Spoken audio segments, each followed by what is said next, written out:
What's up, everybody? It's Simon from Lake Hub. It's time to hit the road. We're road tripping. We're talking road tripping. We're talking about the gear you need for road tripping. We're actually going to do a 6-part series. This is part 1, and we're going to be talking about how to prepare for a vehicle accident. So I've got lots of experience road tripping. I've been doing it my entire life. I sat down and actually added up all of my major road trips. I've done at least 150,000 miles of road tripping in my life. And I'm talking about mostly as an adult. Realistically, probably I've done at least 250,000. We do 5 to 7,000 miles of long haul trips every year with kids, little kids. They've been doing it their entire lives, so they're used to it. We do that because we've got, family members that we visit every year, and we kind of run a circuit. So I've got a lot of tips and tricks I've picked up over the years of gear to prep for any situation. Hopefully you never have to use this knowledge, but you always got to be prepared. If you take care of yourself, you prepare for yourself. Preparedness is directly linked to freedom. I have a passion for preparedness because I have a passion for freedom. I hope you do too. Now, when you're out on the open road, sometimes you could be 100 miles from the nearest help, and you need to be able to fend for yourself. You need to be able to, handle an emergency situation quickly. And so because of that, there are 3 things that I want you to have on your car within arm's reach of the driver, just in case of a vehicle wreck. I have my very sweet, luxurious 2003 Chevrolet Suburban. So I have a center console. Some vehicles do, some vehicles don't. Seems like they're a lot more popular these days with the smaller SUVs and the hybrids and all. What do they call them? Crossovers. Hybrids too, but that's like motor, not, yeah, you know what I'm talking about. So anyway, the middle console, super handy. If you've got, like a place right here,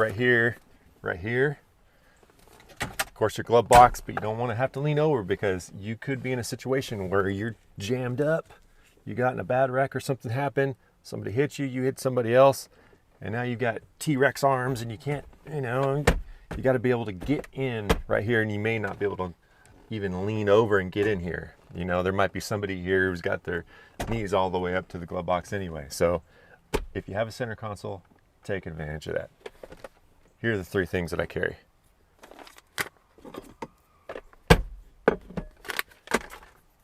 First and foremost, never leave home without a knife. So this is a rescue knife. This is a Smith & Wesson brand.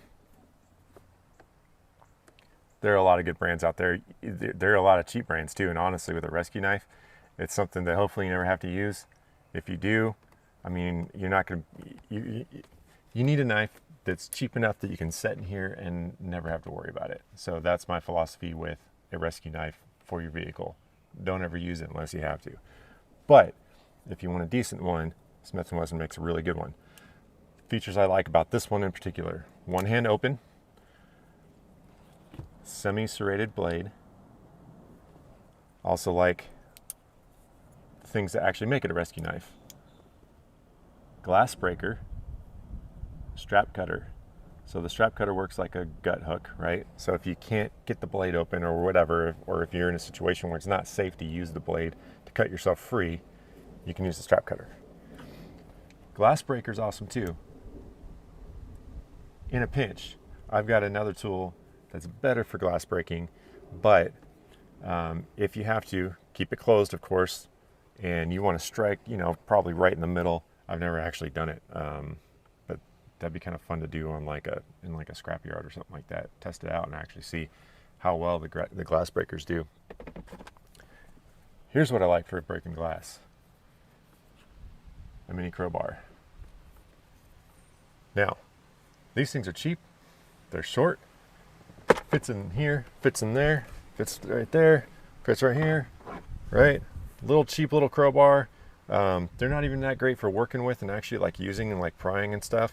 I've actually broken a couple of these, but I came up on a vehicle wreck and I was able to help a young man out of his car something that just had happened a couple cars in front of me, boom, big wreck, and it was gnarly. It was gnarly. But I was able to grab this out of my center console in my truck, jump out. He was already kicking on the glass, bust the glass, able to go like this, get everything out, and then get him out, right? This is a must-have, I think. It's a no-brainer. They're not that expensive. It's a no-brainer. Third is a tourniquet. Again, one of these things you hope to never have to use, but so much heartache can be saved by learning how to stop a bad bleed. I mean, you could literally save somebody's life. You could save your own life with something as simple as a tourniquet. A good tourniquet, they're not cheap. I just want to let you know. I mean, for what they are, they're cheap in terms of saving somebody's life, of course. But I mean, you're going to spend 15 or 20 bucks on a decent one. Buy once, cry once. You need to have a tourniquet in your car. You also need to learn how to use it. Now, on that note, this isn't something that I keep in here because it's so bulky, but if you make yourself a good first aid kit, a quality first aid kit, not like a cheap little box with band-aids and stuff. I'm talking about a stop the bleed kit. Then you can put this under a seat, and as long as you remember it's there, then you have it. So in my first aid kit, here's what I've got. I've got a ton of gauze, more than you think you need. I've also got it in the doors. You buy like one big mega pack of little packs of gauze like this, and if there's a major bleed, you're going to use more than you think that you're going to use. So again, just train yourself up on stopping the bleed. You realize how much gauze you actually might have to use in a situation like that. Some gloves, some shears. How about I pull this up so you can actually see it, huh? Glow stick, safety light for, getting attention, probably more so than actually providing you light. Carry flashlight too, but a glow stick, I mean, that's going to get somebody's attention in a pinch. I've got some quick clot and another style of tourniquet. This is a cat system. There's a cat and then rats. There's kind of two different, schools of thought there when it comes to tourniquets. I have both. So there you go. Prepare yourself to be able to stop a major bleed. You could save somebody's life out on the road. Next up, we're going to be talking about vehicle failure.